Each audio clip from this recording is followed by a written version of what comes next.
الشيطان الرجيم إن أول بيت وضع للناس للذي ببكة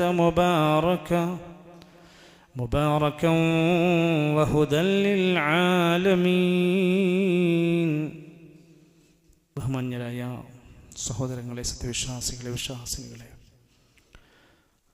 ലോകത്തിൻ്റെ സൃഷ്ടാവ് ജഗന്നിയന്താവായ അല്ലാഹു സുബ്ഹാനഹു വ തആലയുടെ നിയമനിർദ്ദേശങ്ങൾ പാലിച്ചുകൊണ്ട് ദീനുൽ ഇസ്ലാമിൻ്റെ കൃത്യമായ താൽപ്പര്യങ്ങൾ ഉൾക്കൊണ്ടുകൊണ്ട് ജീവിതത്തെ ചിട്ടപ്പെടുത്തി ക്രമീകരിക്കണമെന്ന ആമുഖമായി എന്നെയും തുടർന്ന് നിങ്ങളെ ഓരോരുത്തരെയും ഓർമ്മപ്പെടുത്തുകയാണ്, വസിയത്ത് നൽകുകയാണ്. അല്ലാഹു നമ്മെ അനുഗ്രഹിക്കുമാറാകട്ടെ. പള്ളിയിൽ ജുമാഅക്ക് വേണ്ടി വന്നിരിക്കുന്നവർ ശ്രദ്ധിക്കേണ്ടുന്ന കാര്യങ്ങളിൽ സുപ്രധാനമായ രണ്ട് കാര്യങ്ങൾ ഒന്നുകൂടെ ഇടക്കൊന്ന് ഓർമ്മപ്പെടുത്തുന്നത് നല്ലതാണല്ലോ. മുൻപിലെ സൊഫുകളിലേക്ക് കയറിയിരിക്കുക. അവിടെ ഇരിക്കുന്ന വഴികളിൽ ആളുകൾ കയറി വരുന്ന വഴിയാണ്, അവിടെ പ്രയാസങ്ങൾ ഉണ്ടാക്കാതിരിക്കാൻ ശ്രദ്ധിക്കുക. വന്ന് ഒതോടുകൂടെ പള്ളിയിൽ കയറിയ പലരും സുന്നത്ത് നമസ്കരിക്കാതെയാണ് പള്ളിയിലിരിക്കുന്നത്. എപ്പോൾ, പ്രത്യേകിച്ചും ജുമാഅക്കാണെങ്കിലും അല്ലെങ്കിലും പള്ളിയിൽ കയറിയാൽ ആരെങ്കിലും സുന്നത്ത് നമസ്കരിക്കാത്തവരുണ്ടെങ്കിൽ വേഗം എഴുന്നേറ്റ് നിസ്കരിച്ചിട്ടാണ് അവർ ഖുത്ബ ശ്രദ്ധിക്കേണ്ടത്. മറന്നുപോയവരുണ്ടെങ്കിൽ ഓർമ്മപ്പെടുത്തുക. ചാരിയിരിക്കുക എന്നത് ഉറങ്ങാൻ പറ്റുന്ന ഏറ്റവും സൗകര്യമുള്ള മാർഗ്ഗമാണ്. അത് ഒഴിവാക്കാൻ കഴിയുമോ എന്നത് ഓരോരുത്തരും അവനവൻ്റെ ആരോഗ്യകാര്യമായി ചിന്തിച്ചുകൊണ്ടാണ് ശ്രദ്ധിക്കേണ്ടത്. സഹോദരങ്ങളെ, പരിശുദ്ധമായ ഹജ്ജിൻ്റെ സമയമായി കൊണ്ടിരിക്കാം. നമ്മുടെ നാട്ടിൽ നിന്ന് 6000 കിലോമീറ്ററുകൾ താണ്ടി മക്ക എന്ന പുണ്യഭൂമിയിലേക്ക് ജനലക്ഷങ്ങൾ യാത്രയായിക്കൊണ്ടിരിക്കുക. കേരളത്തിൻ്റെ ആദ്യ യാത്രാ സംഘങ്ങളൊക്കെ പുറപ്പെട്ടു. കണ്ണൂർ എയർപോർട്ടിൽ നിന്നുള്ള യാത്രാ സംഘങ്ങൾ പുറപ്പെട്ടു.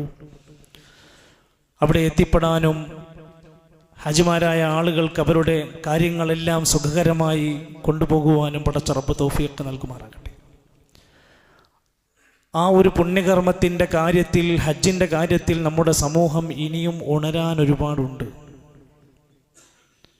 ഹജ്ജ് എന്ന വിളിക്കപ്പുറത്ത് കർമ്മം പൂർത്തീകരിക്കാൻ യോഗ്യരായ ഒരുപാട് പണക്കാരായ ആളുകൾ പാസ്പോർട്ട് കയ്യിൽ പിടിച്ചിരിക്കുന്നുണ്ട്. അവർ പോകുന്നില്ല. പോകണമെന്നൊരുപാട് പേർക്ക് ആഗ്രഹമുണ്ട്, അവരുടെ അടുത്ത് പോകാൻ പണമില്ല. ഇവിടെയാണ് ഓരോരുത്തരും ചിന്തിക്കേണ്ടത്, ഞാൻ എൻ്റെ ഉത്തരവാദിത്വമായ ഹജ്ജ്, ഞാൻ അതിന് യോഗ്യത ഉണ്ടോ? ഞാൻ അതിന് സമ്പത്ത് കൊണ്ടും കഴിവുകൊണ്ടും ശേഷി കൊണ്ടും ഞാൻ യോഗ്യനാണോ? മറ്റെല്ലാം മാറ്റിവെച്ചുകൊണ്ട് അയാൾ ഹജ്ജിന് പുറപ്പെടണം. ഈ വർഷത്തെ അവസരങ്ങൾ കഴിഞ്ഞുപോയെങ്കിൽ നീയത്തോടുകൂടെ, താല്പര്യത്തോടുകൂടെ നേരത്തെ തന്നെ അടുത്ത അവസരത്തിന് ഞാൻ ഉണ്ടാകണമെന്ന തീരുമാനമെടുക്കണം. അള്ളാഹുവിൻ്റെ ഖുർആനിൽ ഹജ്ജ് ചെയ്യണമെന്ന് പറഞ്ഞപ്പോൾ പറഞ്ഞ ആയത്ത് ശ്രദ്ധിച്ചിട്ടുണ്ടോ നിങ്ങൾ? ആര് ഹജ്ജ് ചെയ്യണമെന്ന് പഠിപ്പിച്ചു തന്നിട്ടുണ്ട്? വലില്ലാഹി അലന്നാസി ഹജ്ജുൽ ബൈതി മൻ ഇസ്തതാഅ ഇലൈഹി സബീലാ. സൂറത്തു ആല ഇംറാനിന്റെ 97-ാമത്തെ ആയത്ത്. വലില്ലാഹി അലന്നാസ്, മനുഷ്യരുടെ മേൽ അല്ലാഹുവിനോടുള്ള ബാധ്യതയാണ് ഹജ്ജുൽ ബൈത്ത്, ആ ഭവനത്തെ കരുതി പോവുക എന്നത്. മനിസ്തതാഅ ഇലൈഹി സബീല, മാർഗം കൊണ്ട് സാധ്യമായവരൊക്കെ പുറപ്പെടണം. വഴി കൊണ്ട് യാത്ര ചെയ്യാൻ ആരോഗ്യപരമായി സമ്പത്ത് കൊണ്ട് കഴിവുള്ളവരൊക്കെ അവിടേക്ക് ലക്ഷ്യമാക്കി പുറപ്പെടണം. അത് ജീവിതത്തിൽ അനിവാര്യമായ കർമ്മമായി ഖുർആൻ രേഖപ്പെടുത്തി. എന്തുകൊണ്ട്? ആ ഭവനത്തിലേക്ക് നിങ്ങൾ ഹജ്ജിന് പുറപ്പെടണം. അവിടെയാണ് കഅബാലയമുള്ളത്. ആ കഅബാലയത്തിന്റെ സവിശേഷത അടുത്ത ആയത്തിൽ പറഞ്ഞു, ഇന്ന അവ്വല ബൈത്തിൻ വുദിഅ ലിന്നാസ്, ആദ്യമായി മനുഷ്യർക്ക് വേണ്ടി നിർമ്മിക്കപ്പെട്ട ആരാധനാലയത്തിന്റെ ഭവനം അതാണ്. ലല്ലദീ ബിബക്കത മുബാറക, അനുഗ്രഹീതമായ മക്ക എന്ന രാജ്യത്താണ് അത് നിർമ്മിച്ചിട്ടുള്ളത്. വഹുദൻ ലിൽ ആലമീൻ, ലോകർക്കെല്ലാം സന്മാർഗത്തിന്റെ വിളക്കാകുന്നു ആ ഭവനം. അവിടേക്ക് ഇബ്രാഹിം നബി അലൈഹിസ്സലാമിന്റെ, ഇസ്മായിൽ നബി അലൈഹിസ്സലാമിന്റെ ആ നിർമ്മാണം പൂർത്തിയാക്കിയ ശേഷം അല്ലാഹു തആല ആ പ്രവാചകന്മാരോട്, ഇബ്രാഹിം നബിയോട് പറയുന്നുണ്ട്, വഅദ്ദിം ഫിന്നാസി ബിൽ ഹജ്ജ്, ഇബ്രാഹിം നബിയെ താങ്കൾ ഹജ്ജിന് വിളംബരം ചെയ്യണം, പ്രഖ്യാപിക്കണം. യഅ്തൂക അലാ കുല്ലി റിജാൽ, ലോകത്തിന്റെ ഏത് ഭാഗത്തുനിന്നും ഏത് മുക്കിലും ഏത് മൂലയിലാണെങ്കിലും അവിടേക്ക് ആളുകൾ വന്നെത്തിക്കൊണ്ടിരിക്കും. താങ്കൾ വിളിക്കണം, ക്ഷണിക്കണമെന്ന ഉത്തരവാദിത്വമുണ്ട്. എന്നിട്ട് അന്ന് തുടങ്ങിയതാണ്. ഇബ്രാഹിം നബി അലൈഹി ഇസ്ലാമിന്റെ കാലഘട്ടം കഴിഞ്ഞ് എത്ര വർഷങ്ങൾ കഴിഞ്ഞു. നമ്മൾ വിചാരിക്കുന്ന നബിതങ്ങളുടെ കാലത്ത് തുടങ്ങിയതല്ലത്. ആ വിളി അവിടെ നിന്ന് ആരംഭിച്ചു. കഅബാലയത്തിന്റെ ശ്രേഷ്ഠത നമ്മൾ മനസ്സിലാക്കുകയാണ്. ആദ്യമായി അള്ളാഹുവിനെ ആരാധിക്കാനുണ്ടാക്കിയ ആ ഭവനത്തിന്റെ സവിശേഷത, ആ നമസ്കാര സമയമൊഴിച്ചാൽ ബാക്കി എല്ലാ സമയത്തും അവിടെ തവാഫ് നടന്നുകൊണ്ടിരിക്കുക. എത്ര ഒരു അനുഗ്രഹീതമായ സമയമായി കൊണ്ട് നമുക്ക് ആ തവാഫിന്റെ സമയത്തെ കാണാൻ സാധിക്കും. ഇന്ന് കേരളത്തിൽ നിന്നല്ലെങ്കിൽ ഇന്ത്യ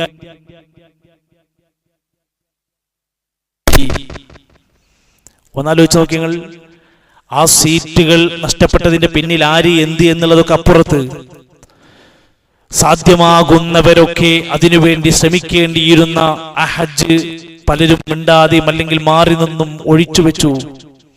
ശക്തമായ ചൂടിലാണിത് നടക്കുന്നത്. ഈ വർഷം കൂടെ ഹജ്ജ് ചൂടുകാലത്തായിരിക്കും ഉണ്ടാവുക. വരുന്ന 17 വർഷക്കാലം ഇൻഷാ അല്ലാഹ് തണുപ്പുള്ള സമയത്തായിരിക്കും ഹജ്ജ് വരിക. ചൂടിനേക്കാൾ പ്രയാസമാണ് തണുപ്പ്. ആ കഠിനമായ പ്രയാസങ്ങൾ സഹിച്ചുകൊണ്ട് ഹജ്ജ് ചെയ്യാൻ പറയുന്നതിന്റെ പിന്നിലുള്ള താല്പര്യം എന്താ? മനുഷ്യൻ അവന്റെ ബാധ്യതയായി ആ ഹജ്ജ് ഏറ്റെടുത്ത് അത് പൂർത്തിയാക്കുകയാണ്. ഫീഹി, അവിടെയുണ്ട്, ആ മക്കയിലുണ്ട്, ആയാത്തും ബയ്യിനാത്തുൻ, വ്യക്തമായ ദൃഷ്ടാന്തങ്ങളുണ്ട്. മഖാമു ഇബ്രാഹീം, അവിടെ മഖാമു ഇബ്രാഹീം ഉണ്ട്. അതൊരിക്കലും ഇബ്രാഹിം നബിയുടെ ഖബറല്ല.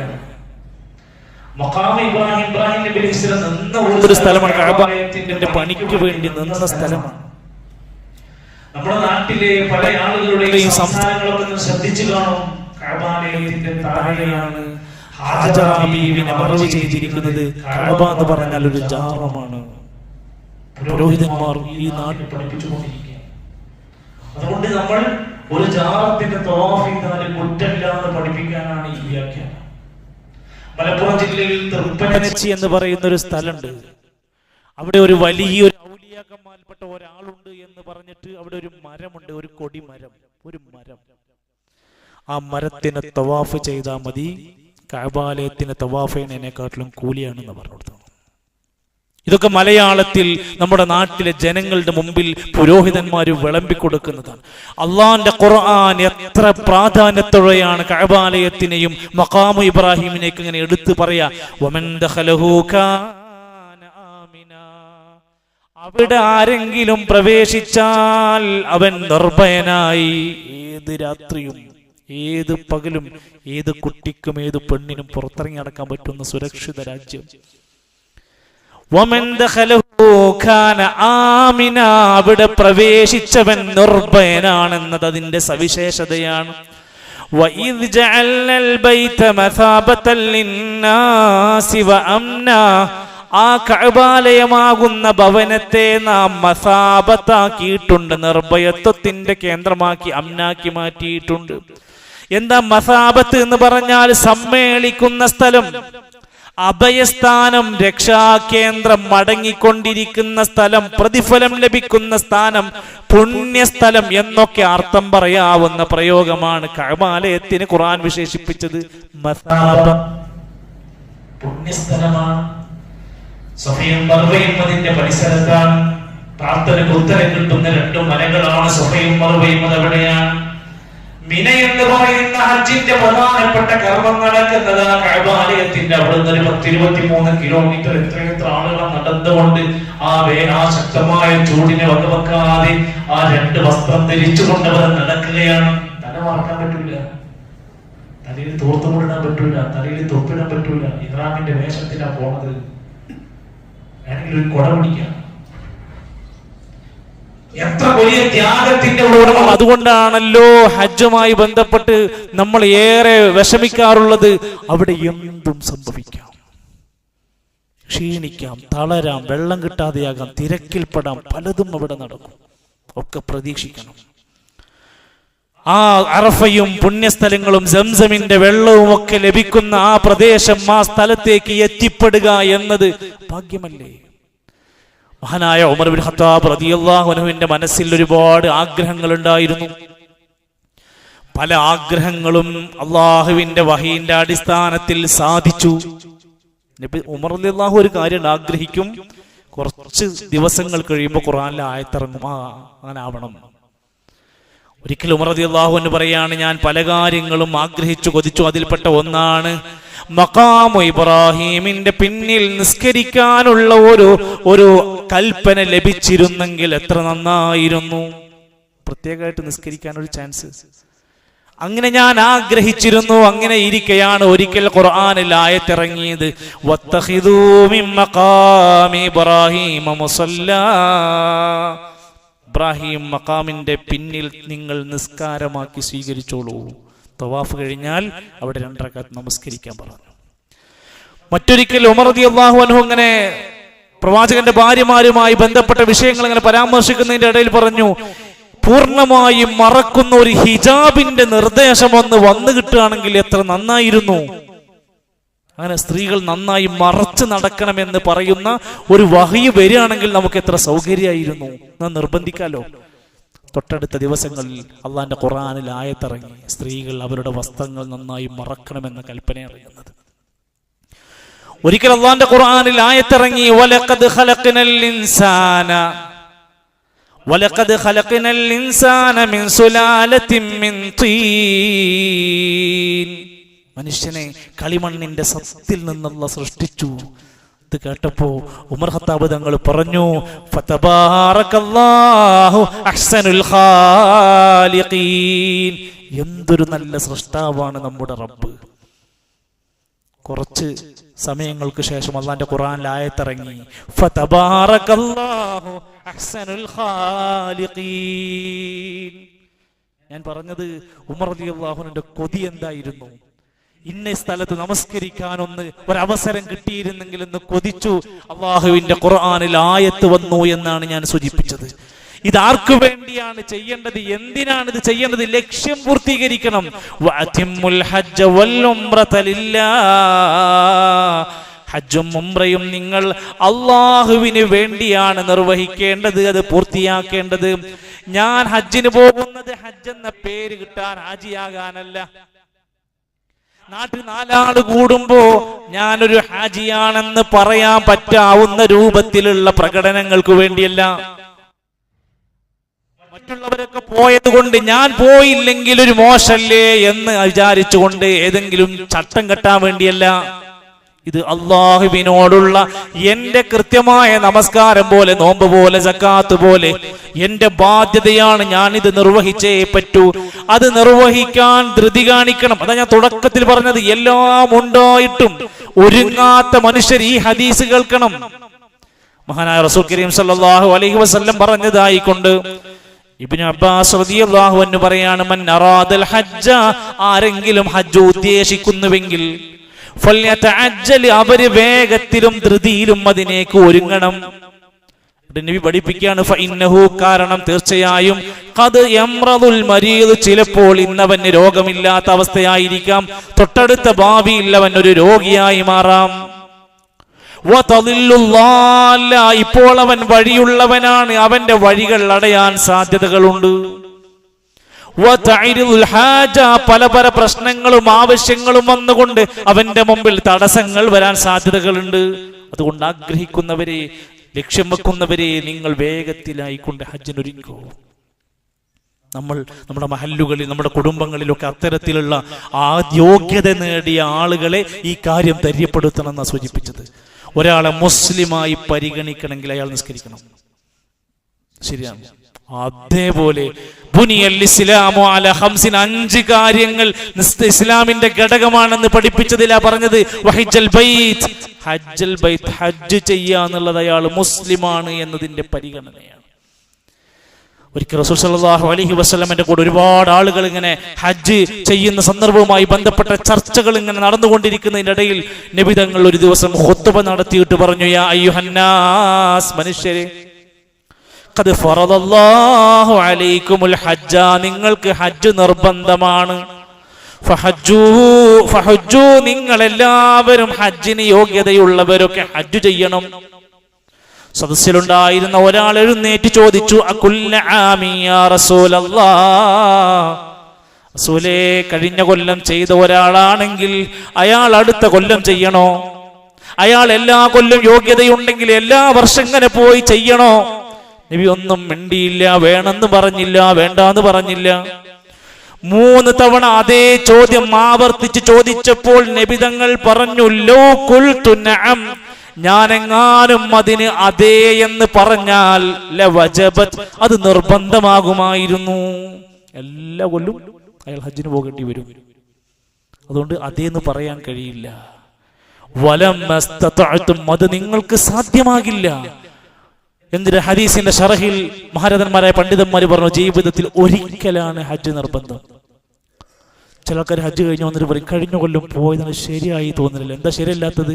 അത് മിനയിൽ പോയി നിന്നപ്പോൾ ഞാൻ കുറച്ച് നേരം ഒതുല്ലാതെ ഇരുന്നു, അല്ലെങ്കിൽ ഞാൻ തവാഫ് ചെയ്യണതിൻ്റെ ഇടയിൽ ഞാൻ ഒരാളെ കൊണ്ട് കൈ തട്ടി, അങ്ങനെ എന്തെങ്കിലുമൊക്കെ കാരണം പറഞ്ഞിട്ട് അയാൾക്ക് ശരിയായില്ല എന്നുള്ള തോന്നലുണ്ടാവും. ശരിയായില്ല എന്ന തോന്നൽ വേണ്ട. അത് കബൂലാകാൻ വേണ്ടിയുള്ള പ്രാർത്ഥനകളാണ് നമുക്ക് വേണ്ടത്.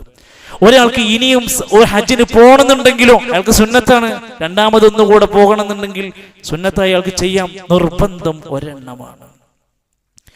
ഹജ്ജ് കഴിഞ്ഞ് വരുന്ന ആളുകൾ, ഉംറ കഴിഞ്ഞ് വരുന്ന ആളുകൾ, അവരോട് നമ്മൾ പറയണം, അയാൾ ഒരു പുതിയ വ്യക്തിയായി മാറണം. ഇത്രയും പണം ചെലവാക്കി 7-8 ലക്ഷം രൂപയാണ് കൊടുക്കുന്നത്. ദിവസങ്ങളോളം അവിടെ നടന്നു ക്ഷീണിച്ചും കഷ്ടപ്പെട്ടു വരികയാണ്. എന്നിട്ട് വീണ്ടും പലിശക്കാരനായി മാറാൻ പാടില്ല, വീണ്ടും ഏഷണിക്കാരനായി മാറാൻ പാടില്ല, വീണ്ടും നമസ്കാരം മുടക്കുന്നവനായി, ഇസ്ലാമിക കർമ്മങ്ങൾ ശ്രദ്ധിക്കാത്തവനായി, നാട്ടിൽ തോന്നിവാസം പറഞ്ഞു നടക്കുന്നവനായി മാറാൻ പാടില്ല. അയാൾ ചെയ്ത കർമ്മത്തിന്റെ എല്ലാ ഫലവും നഷ്ടപ്പെട്ടു. സല്ലല്ലാഹു അലൈഹി വസല്ലം ഉണർത്തുകയാണ്, മൻ ഹജ്ജ, ഒരാൾ ഹജ്ജ് ചെയ്തു, ഫലം യർഫുസ് വലം യഫ്സുഖ്, വേണ്ടാത്തരങ്ങളും ആഭാസങ്ങളും അശ്ലീലങ്ങളും വേണ്ടാത്ത തോന്നിവാസങ്ങളൊന്നും ചെയ്യാതെ ജീവിച്ചു, അവന്റെ ഉമ്മ അവനെ പ്രസവിച്ചതുപോലെയായി അവൻ പരിശുദ്ധനായി തീരും. മോശമാകാൻ പാടില്ല. ഹജ്ജ് കഴിഞ്ഞിട്ട് പിന്നെയും പഴയ തോന്നിവാസങ്ങളിലേക്ക് പോകാൻ പാടില്ല. പൂർണ്ണമായി തൗബ ചെയ്ത് നന്നായി മടങ്ങുന്നവനാണ്. ഉംറ കഴിഞ്ഞ് വന്ന ഒരുപാട് ആളുകളുണ്ട്, പ്രത്യേകിച്ച് ഒരു മാറ്റമില്ല, യാതൊരു മാറ്റവും അവരുടെ ജീവിതത്തിൽ സുന്നത്തിന്റെ കാര്യത്തിൽ വരുന്നില്ല, സംസാരത്തിൽ വരുന്നില്ല, കുടുംബത്തിൽ വരുന്നില്ല. ഏതോ ഒരു നാട്ടിലേക്ക് ടൂർ പോയി, ആ ടൂർ കഴിഞ്ഞ് നാട്ടിലേക്ക് തിരിച്ചു വന്ന പോലെയാണ്. കേവല ചടങ്ങിനപ്പുറത്ത് നാട്ടിൽ ഞാൻ കുറെ ഉംറ ചെയ്തു, ഞാൻ 10 ചെയ്തു, ഞാൻ 20 ചെയ്തു എന്ന് പറയാൻ വേണ്ടി മാത്രം പോയി വന്ന കുറെ ആൾക്കാരുണ്ട്. വെറുതെയാണ്. അവരുടെ പ്രതിഫലവും അവരുടെ നീയത്തും നഷ്ടത്തിലാണ് അവർക്ക്. ആഗ്രഹിക്കുന്നവർ അതിന്റെ വൃത്തിയായി അത് ചെയ്ത് പുറപ്പെട്ട് മടങ്ങി ജീവിതം കൊണ്ട് തെളിയിക്കണം, ഞാൻ ഉംറ കഴിഞ്ഞിട്ടുണ്ട്, ഞാൻ ഹജ്ജ് കഴിഞ്ഞ ഒരാളാണ്. നബി സല്ലല്ലാഹു അലൈഹി വസല്ലം പഠിപ്പിച്ചു, നിഷ്കളങ്കമായി ആത്മാർത്ഥമായി ഹജ്ജ് ചെയ്താൽ എന്താണ് അവന് കൊടുക്കാൻ പറ്റുക? സ്വർഗ്ഗാണ് കൊടുക്കുക. വൽ ഹജ്ജുൽ മബ്റൂർ ലൈസ ലഹു ജസാഉൻ ഇല്ലൽ ജന്ന, സ്വർഗ്ഗമല്ലാതെ മറ്റൊരു പ്രതിഫലവും അവന് പറയാനില്ല. സ്വർഗം തരുന്ന വാഗ്ദാനം ചെയ്ത സംഭവമാണ്. നബി സല്ലല്ലാഹു അലൈഹി വസല്ലമയുടെ കാലഘട്ടത്തിലെ സ്ത്രീകളായവർ, അവർ പുരുഷന്മാരൊക്കെ അങ്ങനെ യുദ്ധത്തിനും മറ്റു പല ദഅവ പ്രവർത്തനങ്ങൾക്കും ഓടിപ്പാടി നടക്കുമ്പോൾ അവർക്ക് ജിഹാദിന്റെ പ്രതിഫലമുണ്ട്. സ്ത്രീകൾ വന്ന് ചോദിച്ചു, നബിയെ, ഞങ്ങൾക്കൊരു ജിഹാദ് ചെയ്യാൻ വല്ല മാർഗവുമുണ്ടോ? ആയിഷ റളിയല്ലാഹു അൻഹ ചോദിക്കുകയാണ്, യാ റസൂലല്ലാഹ്, നറൽ ജിഹാദ അഫ്ളൽ അമൽ, നബിയെ, ഏറ്റവും ശ്രേഷ്ഠമായ അമലാണ് ജിഹാദ്. അഫലാ നുജാഹിദു, ഞങ്ങൾക്ക് ജിഹാദിനൊരു അവസരം തരാമോ, പറയാമോ? ഫഖാല, നബി തങ്ങൾ പറഞ്ഞു, ലകുന്ന അഫ്ളലുൽ ജിഹാദ് ഹജ്ജും മബ്റൂർ, ഏറ്റവും പുണ്യകരമായ ഹജ്ജ് സ്ത്രീകളെ നിങ്ങൾക്കുള്ള ജിഹാദാണ്. സഹോദരിമാർക്ക് ലഭിക്കുന്ന ഏറ്റവും ശ്രേഷ്ഠമായ അവസരമാണ്. മെഹ്റമിന്റെ കൂടെ ഹജ്ജ് നിർവഹിക്കാൻ പ്രത്യേകമായി ശ്രദ്ധിക്കുക. ചിലർ ചെയ്യണമെന്ന് വിചാരിച്ച് ഒരുപാട് കാലം നീണ്ടുപോയി, പ്രായം ഒരുപാടായി, പണമുണ്ട്, പാസ്പോർട്ടുണ്ട്, രേഖകളുണ്ട്, എല്ലാം റെഡിയാണ്. പ്രായാധിക്യം കൊണ്ട് ഹജ്ജ് ചെയ്യാൻ കഴിയാതെ വന്നാൽ എന്തു ചെയ്യണം? ഉലമാക്കന്മാർ പറഞ്ഞു, ആരോഗ്യമുള്ള മക്കൾ പോയി ഹജ്ജ് ചെയ്യണം. ആരറിയാൻ? വാപ്പ മരിച്ച് ഉമ്മ മരിച്ചിട്ട് 4 മൗലൂദും 10 റാത്തീബും കുറച്ച് ചോറും തീറ്റിപ്പിച്ചാൽ വാപ്പാനോടുള്ള കടമ കഴിഞ്ഞു എന്ന് വിചാരിക്കണ ആരെങ്കിലും ഉണ്ടെങ്കിൽ ഹദീസുകൾക്ക്. ലഖീത്ത് ബിൻ ആമിർ റളിയല്ലാഹു അൻഹു നബി തങ്ങളുടെ സ്വഹാബിയ ഒരിക്കൽ വന്നിട്ട് നബി സല്ലല്ലാഹു അലൈഹി വസല്ലമയോട് പറഞ്ഞു, ഇന്നാ ബി ശൈഖുൻ കബീർ. എൻ്റെ ബാപ്പ നല്ല പ്രായാധിക്യമുള്ള വൃദ്ധനാണ്, നല്ല വൃദ്ധനാണ്. ശൈഖുൻ കബീർ ലാ യസ്തതിഉൽ ഹജ്ജ, ഹജ്ജ് ചെയ്യാൻ കഴിയൂല. ഹജ്ജിന് പോകാനുള്ള എല്ലാം ഉണ്ട്, പോകാൻ കഴിയില്ല. വലൽ ഉംറ, ഉംറക്കും പോകാൻ കഴിയൂല. അങ്ങനത്തെ അവസ്ഥ എത്തിക്കണം. ഫഖാല, നബി തങ്ങൾ പറഞ്ഞു, ഹജ്ജ അൻ നബീക വഅതമിർ, എങ്കിൽ മകനായ നീ പോയി നിന്റെ ബാപ്പാന്റെ പകരമായി ഹജ്ജും ഉംറയും ചെയ്തിട്ട് വാ. ഇത് ബാധ്യതയാണ്, അതൊരു കടാണ്. ആ കടം വീട്ടണം പോയിട്ട്. സഹാബത്തിന്റെ കൂടെ നബി തങ്ങൾ ഹജ്ജിനൊക്കെ ഇങ്ങനെ പോകുന്ന സമയത്ത് ചെറിയ കുട്ടികളുണ്ട് കയ്യില്, ചെറിയ കുട്ടികൾ അവരുടെ കയ്യിലുണ്ട്. അവർ ചോദിച്ചു, നബിയെ, ഈ കുട്ടിക്ക് ഹജ്ജിന് വല്ല കാര്യമുണ്ടോ? അവർ ഇഹ്റാമിന്റെ വേഷമൊക്കെ കെട്ടി ഈ കുട്ടികൾ ഹജ്ജിന് വന്നിട്ട് വല്ല പ്രതിഫലമുണ്ടോ? നബി തങ്ങളോട് ചോദിച്ചു. ഫറഫഅത് ഇംറഅത്തുൻ സബിയൻ, ഒരു പെണ്ണ് തന്റെ കുട്ടിനെ പൊക്കി കാണിച്ചിട്ട് ചോദിച്ചു, അലി ഹാദാ ഹജ്ജുൻ നബിയെ, ഈ കുട്ടിക്ക് ഹജ്ജുണ്ടോ? ഫഖാല, നബി തങ്ങൾ പറഞ്ഞു, നഅം, ആ കുട്ടിക്കും ഹജ്ജിന്റേതായ എല്ലാം ഉണ്ട്. വലക്കി അജ്റുൻ, മാതാവ് എന്ന നിലക്ക് നീയാണല്ലോ ആ കുഞ്ഞിനെ നോക്കുന്നത്, നിനക്ക് അതിന്റെ പ്രതിഫലവുമുണ്ട്. കുട്ടിനെ ഹജ്ജ് ചെയ്യിപ്പിച്ചതിന്റെ കൂലി അത് നിനക്കുണ്ട്. ആരും ഇതിൽ നിന്ന് അവർക്ക് പ്രതിഫലത്തിൽ നിന്ന് കുറച്ചു കൊടുക്കൂല. എല്ലാവർക്കുമുള്ള അവസരം അവിടെ രേഖപ്പെടുത്തപ്പെടുകയാണ്. ഹജ്ജ് കഴിഞ്ഞാൽ പലപ്പോഴും കാണുന്ന ഒരവസ്ഥയാണ്, ചിലരെങ്കിലും അവിടെ തന്നെ താമസിക്കും, എന്നിട്ട് വല്ല ജോലിയോ മറ്റൊക്കെ അന്വേഷിക്കും. ഇസ്ലാമികമായി ചരിത്രം പറയുകയാണ്, നബി സല്ലല്ലാഹു അലൈഹി വസല്ലമയുടെ കാലഘട്ടത്തിൽ അവിടെ ഉഖാദ്, ദുൽമജാസ്, മജന്ന പോലെയുള്ള വലിയ വലിയ മാർക്കറ്റുകൾ ഉണ്ടായിരുന്നു. പലരും ഹജ്ജ് കഴിഞ്ഞാൽ നേരെ നാട്ടിക്ക് പോകുന്നതിന് പകരം അവിടുത്തെ മാർക്കറ്റുകളിൽ കച്ചവടം ചെയ്യാൻ തുടങ്ങി. പിന്നെ ചില ആളുകൾക്ക് ഒരു കുറ്റബോധം തോന്നി, ഇത് ശരിയാകുമോ? നമ്മൾ ഹജ്ജിന് വന്നതല്ലേ, പിന്നെ നമ്മൾ ഇവിടുന്ന് കച്ചവടമൊക്കെ ചെയ്ത് ഇവിടെ തന്നെ ജീവിക്കാൻ പറ്റുമോ? അള്ളാന്റെ ഖുർആനിൽ ആയത്തിറങ്ങി, ലൈസ അലൈക്കും ജുനാഹുൻ അൻ തബ്തഗൂ ഫദ്ലം മിർ റബ്ബിക്കും. ഹജ്ജ് കഴിഞ്ഞാൽ അള്ളാഹുവിന്റെ ഔദാര്യങ്ങൾ അന്വേഷിക്കുന്നതിന്, കച്ചവടം ചെയ്യണതിന്, ജോലി ചെയ്യണതിന് കുറ്റല്ല. ഒന്ന് ആലോചിക്കണം, ഇസ്ലാമിക വിരുദ്ധാകാൻ പാടില്ല, രാജ്യത്തിന്റെ നിയമം ലംഘിച്ചുണ്ടാകാൻ പാടില്ല. കള്ളവിസ പറ്റൂല. നിയമം ലംഘിച്ചുകൊണ്ട് പിന്നെ അവിടെ പോയിട്ട് മറ്റൊന്നും ചെയ്യാൻ കഴിയില്ല, പാടില്ല. ആ കാര്യമാണ് അവിടെ ഉണർത്തിയിട്ടുള്ളത്. സഹോദരങ്ങൾ, ഞാൻ പറഞ്ഞു വന്നത്, ഹജ്ജിന് പോകാനുള്ളവർ പുറപ്പെടണം, പോയവർ മാന്യമായി ജീവിക്കണം. ഇനി പോകാൻ ഇപ്പോൾ ഒരുങ്ങി റെഡിയായി നിൽക്കുന്നവർ ശ്രദ്ധിക്കുക. ഹജ്ജിന് മുമ്പോയി നടക്കുന്ന 2 വലിയ അബദ്ധങ്ങൾ നമ്മുടെ നാട്ടിൽ വ്യാപകമായി നടക്കുന്നുണ്ട്. ഒന്ന്, ഞാൻ ഹജ്ജിന് പോകുകയാണല്ലോ എന്നും പറഞ്ഞുകൊണ്ട് തൊട്ടടുത്ത പരിസരങ്ങളിലുള്ള മക്കാമുകളിൽ, ദർഗകളിൽ പോയി, ജാറങ്ങളിൽ പോയി സിയാറത്ത് നടത്തി അവിടെ പൈസ ഇട്ട് കൊടുത്ത് അവിടെ പോയി പ്രാർത്ഥിച്ച് അങ്ങനെ പുണ്യം തേടി അവിടെ തവക്കുലാക്കിയിട്ട് കഅബാലയത്തിലേക്ക് ഹജ്ജിന് പോണ ആൾക്കാർ കൊടും ചതിയാണ് അള്ളാഹുവോട് ചെയ്യുന്നത്. 2, ചിലരെങ്കിലും ഹജ്ജ് കല്യാണങ്ങൾ എന്ന പേരിൽ നാട്ടുകാരെ മുഴുവൻ വിളിച്ച്, കുടുംബക്കാരും ഒക്കെ വിളിച്ച് നല്ലൊരു ഓഡിറ്റോറിയത്തിൽ എടുത്ത് വലിയൊരു ഫംഗ്ഷനൊക്കെ ആക്കി, എന്നിട്ട് പുതിയാപ്പിൾ ഒടുങ്ങി നിൽക്കുന്ന മാതിരി ഒരു ഭാര്യയും ഭർത്താവും ഹജ്ജിന് പോകുന്ന ആൾക്കാർ നിന്ന് റെഡിയായി സ്റ്റേജിമൊക്കെ കയറി നിന്ന് ഒരു ഹജ്ജ് കല്യാണം നടത്തുന്ന പരിപാടി ഉണ്ടെങ്കിൽ അത് ശരിയല്ല. എന്തുകൊണ്ട് ശരിയല്ല എന്ന് പറഞ്ഞാൽ, അങ്ങനെ ഒരു സിസ്റ്റം നമ്മുടെ ഹജ്ജ് പഠിപ്പിച്ച പ്രവാചകന്റെ കാലത്ത്, സ്വഹാബത്തിന്റെ കാലത്ത്, താബിഈങ്ങൾക്കിടയിൽ, ലോകത്തെ ഇമാമിങ്ങൾ പഠിപ്പിച്ച ഗ്രന്ഥങ്ങൾക്കിടയിൽ ആ സമ്പ്രദായമല്ല.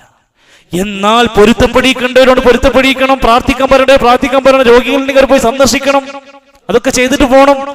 പക്ഷെ എല്ലാവരും കൂടി ഞമ്മക്കൊരു വലിയ യാത്രയപ്പൊക്കെ തന്ന് നമ്മളങ്ങോട്ട് വലിയ ആരാധിക്കപ്പെടുന്ന അവസ്ഥയ്ക്ക് വരുന്ന പോലെ ഒരു ചടങ്ങുണ്ടാക്കി, മാമൂലുണ്ടാക്കി, ദയവ് ചെയ്ത് ഹജ്ജിന്റെ ഇഖ്ലാസിനെ നഷ്ടപ്പെടുത്തരുത് എന്നാണ് സൂചിപ്പിച്ചത്. സാന്ദർഭികമായി പറയാം, അല്ലാഹു സുബ്ഹാനഹു വ തആല നമ്മുടെ ഈ ദീനിന്റെ ഷിആറുകളെ ബഹുമാനിക്കുന്ന, മതത്തിന്റെ ചിഹ്നങ്ങളെ കുറിച്ചുള്ള ആദരവ് സൂക്ഷിക്കുന്ന, ഇസ്ലാമിക തർബിയത്തിനോട് വലിയ ആദരവോടുകൂടെ കാണുന്ന ഒരു നല്ല മനസ്സ് അള്ളാഹു നമുക്കെല്ലാം പ്രദാനം ചെയ്യുമാറാകട്ടെ.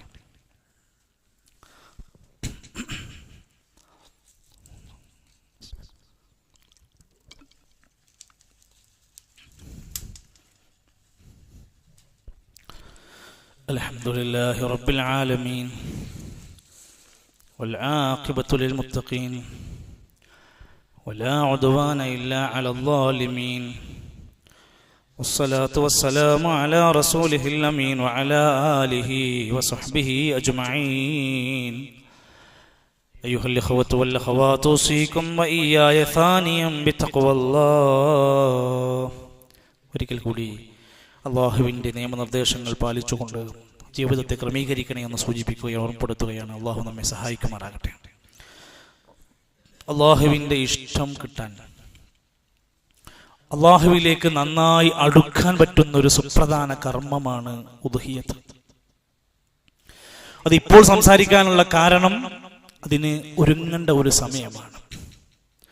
ഉദ്ഹിയ്യത്തും ബലിയറുക്കുക എന്ന കാര്യം ബലിപെരുന്നാളിന്റെ തലേ ദിവസം ഒരുങ്ങേണ്ട ഒരു കാര്യമല്ലാത്തത് കൊണ്ട് നേരത്തെ ജനങ്ങളെ ഓർമ്മപ്പെടുത്തേണ്ട ആവശ്യമുണ്ട്.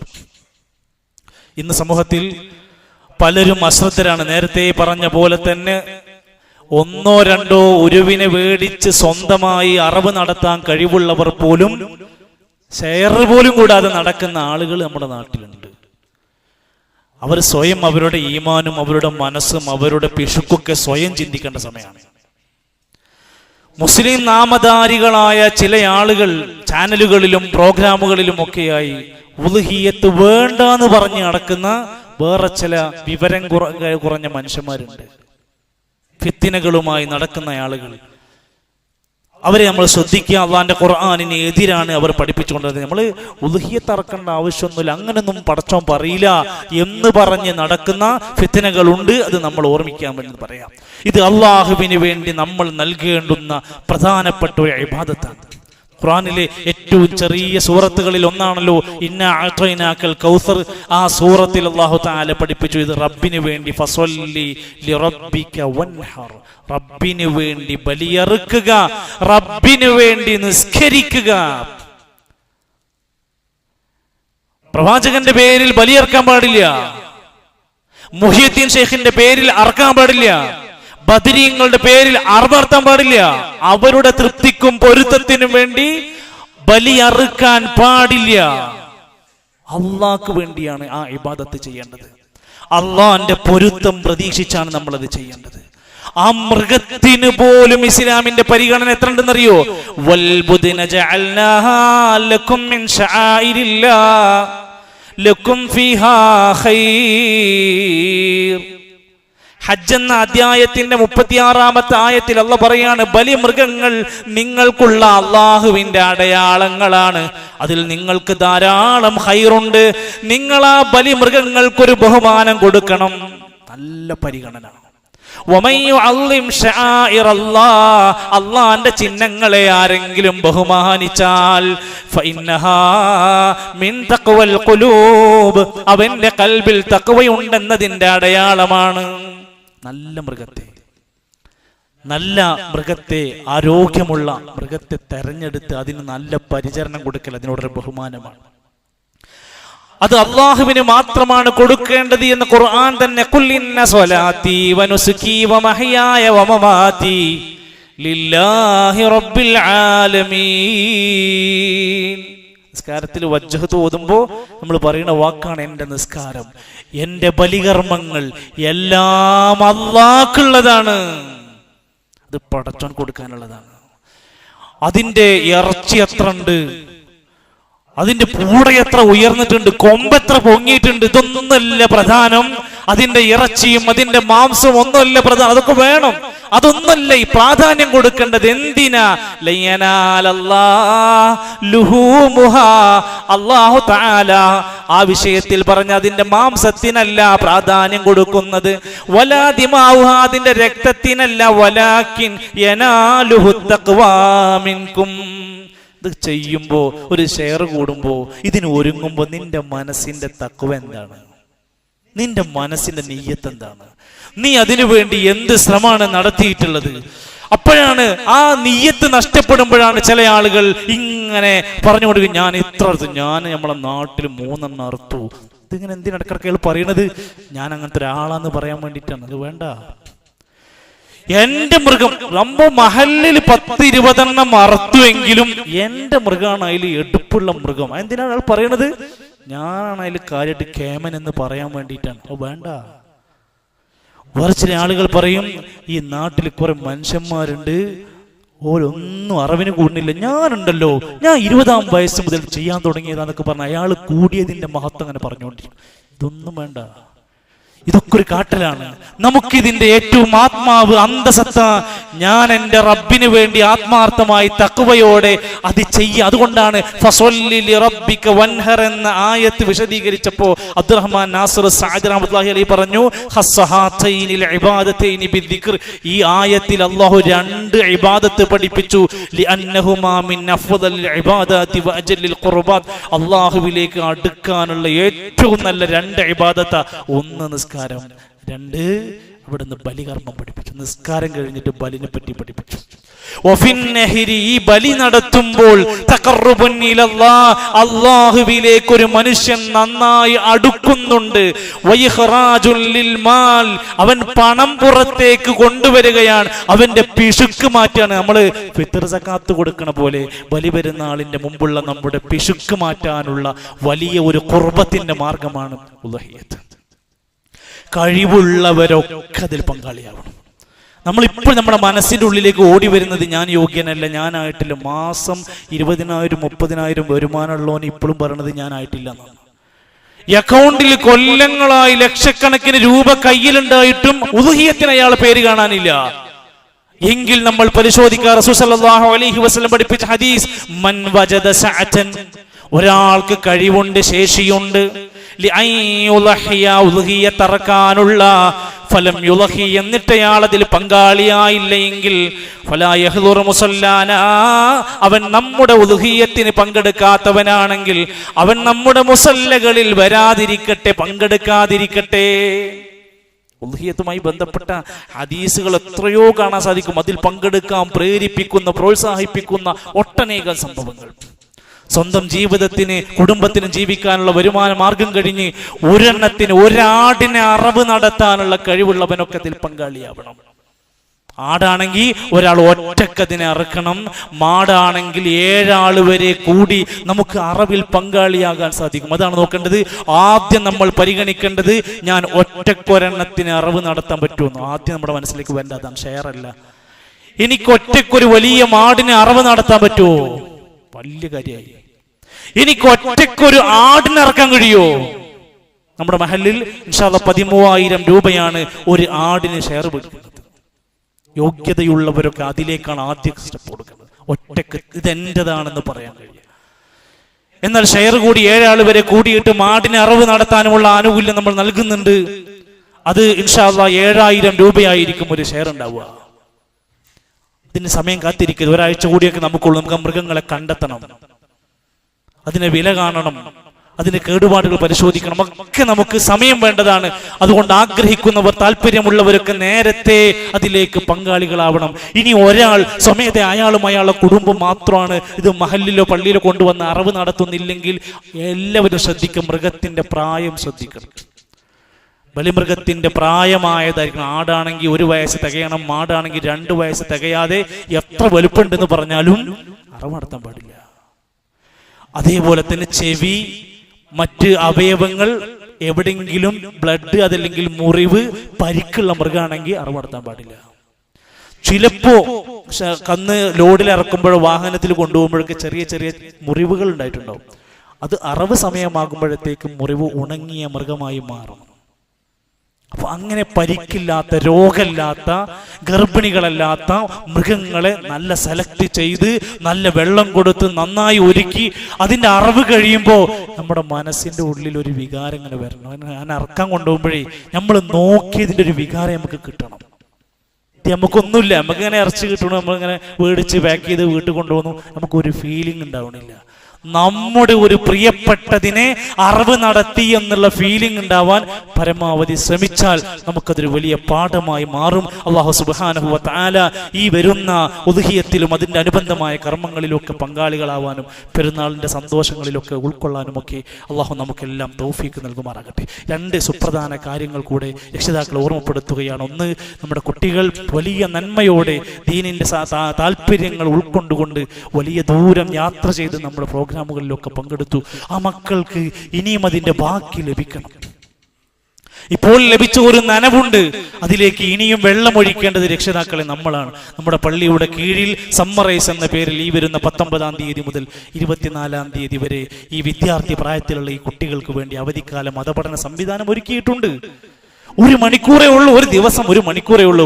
അവർക്ക് ആ സമയം മനസ്സിലാക്കി 10 മണി മുതൽ 11 മണി വരെ നമ്മുടെ മദ്രസയിലുള്ള ഹാളിൽ വെച്ചുകൊണ്ട് 2 പെൺകുട്ടികൾക്കും ആൺകുട്ടികൾക്കും എല്ലാവർക്കും പറ്റുന്ന വിധത്തിൽ ഒരുക്കിയിട്ടുണ്ട്. അതിൻ്റെ സംഘാടകർക്ക് നിങ്ങൾ പേര് കൊടുക്കണം. മക്കൾ അതിലേക്ക് താല്പര്യപൂർവ്വം എത്തിക്കാൻ വേണ്ടി ശ്രദ്ധിക്കണം. രണ്ടാമത്തെ കാര്യം, നമ്മളൊക്കെ ഈ ദുനിയാവിൽ കാഴ്ച കണ്ട് ജീവിക്കുന്നവരാണ്. ഉമ്മാനും ബാപ്പാനും നാടും നഗരവും സ്ഥലങ്ങളും ഒക്കെ കണ്ട് സുഖമായി ജീവിക്കുന്ന ആൾക്കാരാണ്. അതിനൊക്കെ ശുക്ർ നമ്മൾ പറയലുണ്ടോ എന്നുള്ളത് വേറെ ചിന്തിക്കേണ്ടതുണ്ട്. എന്നാൽ സ്വന്തം ഉമ്മയെ ബാപ്പയെ മക്കളെ കാണാതെ ലോകത്തിന്റെ വർണ്ണശബളമായ പൂന്തോട്ടങ്ങളെ, ഈ ലോകത്തിന്റെ അനുഭൂതികളെ ഒരിക്കൽ പോലും കാണാത്ത ഇരുട്ടിന്റെ ലോകത്ത് ജീവിക്കുന്ന കാഴ്ച പരിമിതർ എന്ന് നമ്മൾ വിശേഷിപ്പിക്കുന്ന അവരുടെ കുടുംബത്തെക്കുറിച്ച് എപ്പോഴെങ്കിലും നമ്മൾ ചിന്തിച്ചു? നമ്മുടെ പ്രസ്ഥാനത്തിന്റെ കീഴിൽ അത്തരം കുടുംബങ്ങൾ, കാഴ്ച പരിമിതരുടെ കുടുംബങ്ങൾക്കൊരു സംഗമം ഇൻഷാ അല്ലാഹ് നടത്താനിരിക്കുകയാണ്. ഈ വരുന്ന ഞായറാഴ്ച കണ്ണൂരുള്ള ഹോട്ടൽ റെയിൻബോയിൽ വെച്ചുകൊണ്ട് നടക്കുകയാണ്. നിങ്ങളുടെ കുടുംബത്തിലോ നാട്ടിലോ പരിചയമുള്ള അത്തരം കുടുംബങ്ങൾ, അവർക്ക് പോകാനും വരാനൊക്കെയുള്ള എക്സ്പെൻസ് കൊടുക്കും. അവരെ നമ്മൾ നന്നായി പരിഗണിച്ചുകൊണ്ടാണ് ആ സദസ്സ് ഒരുക്കിയിട്ടുള്ളത്. എല്ലാവരും അതിനെ സാമ്പത്തികമായും എല്ലാ നിലക്കും അതിനെ സപ്പോർട്ട് ചെയ്യണം. ഒരു വലിയ ബാധ്യതയാണ്. സാധാരണ പ്രോഗ്രാം പോലെയല്ല, അവരെ കൈ പിടിച്ച് കൊണ്ടുവന്ന് സദസ്സിൽ ഇരുത്തണം. മൂത്രം ഒഴിക്കാൻ അവരെ കൊണ്ടുപോകണം, അവരെ ട്രെയിൻ കയറ്റി കൊടുക്കണം. എന്തിനാണ്? അവർക്ക് ദീന് കിട്ടണം, അവർക്ക് ഇസ്ലാം കിട്ടണം, അവർക്ക് പ്രതീക്ഷ കിട്ടണം, അവർക്ക് സ്വർഗത്തിന്റെ അനുഭൂതികളുടെ കാഴ്ച കാണാൻ പറ്റണം. അതിന് ഉത്തരവാദിത്വം നമുക്കുണ്ട്. നമ്മളാണ് അതിൻ്റെ മുൻപിൽ നിൽക്കേണ്ടത്. അള്ളാഹു നമ്മെ സഹായിക്കുമാറാകട്ടെ. നന്മയുടെ എല്ലാ വഴികളിലും വരാനും അവരോടൊപ്പം അത്തരത്തിലുള്ള ദീനിയായ നല്ല സംരംഭങ്ങളിലൊക്കെ സഹായകമാകാനും അള്ളാഹു നമുക്ക് സന്മനസ് പ്രദാനം ചെയ്യുമാറാകട്ടെ. നമ്മുടെ സഹോദരങ്ങൾ രോഗികളായ പലരുമുണ്ട്. അള്ളാഹു എല്ലാവർക്കും ശിഫ പ്രദാനം ചെയ്യുമാറാകട്ടെ. മരണപ്പെട്ടു പോയ നമ്മുടെ എല്ലാ സഹോദരങ്ങൾക്കും അള്ളാഹു മഗ്ഫിറത്തും മർഹമത്തും നൽകുമാറാകട്ടെ. പ്രിയപ്പെട്ട നമ്മുടെ ഒരുപാട് സഹോദരങ്ങളുടെ മാതാപിതാക്കൾ ആറടി മണ്ണിലാണ്. അള്ളാഹുവേ, നീ അവർക്ക് മഗ്ഫിറത്തും മർഹമത്തും നൽകി ബർസഖിന്റെ ലോകത്ത് സ്വർഗത്തിന്റെ കാഴ്ചകൾ നൽകണേ റഹ്മാനെ.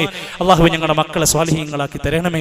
ഞങ്ങളുടെ ജീവിതത്തിന്റെ എല്ലാ മേഖലകളിലും ഹൈറും ബറക്കത്തും പ്രദാനം ചെയ്യണമേ. അള്ളാഹുവേ, ഞങ്ങളുടെ സദുദ്ദേശങ്ങളെല്ലാം നീ പൂർത്തീകരിച്ചു തരണമേ. അല്ലാഹുമ്മ റബ്ബനാ തഖബ്ബൽ മിന്നാ ഇന്നക അൻതസ് സമീഉൽ അലീം. അല്ലാഹുമ്മ ഗ്ഫിർ ലിൽ മുഅ്മിനീന വൽ മുഅ്മിനാത്ത് വൽ മുസ്ലിമീന വൽ മുസ്ലിമാത്ത് അൽ അഹ്യാഇ മിൻഹും വൽ അംവാത്ത്. അല്ലാഹുമ്മ അഇസ്സൽ ഇസ്ലാമ വൽ മുസ്ലിമീൻ വഅദിൽ الشرك والمشركين. اللهم رب اجعل هذا البلد آمنا مطمئنا. اللهم تقبل توبتنا واغفر ذنوبنا. اللهم توفنا مسلمين وألحقنا بالصالحين. وصلى الله على نبينا محمد والحمد لله رب العالمين.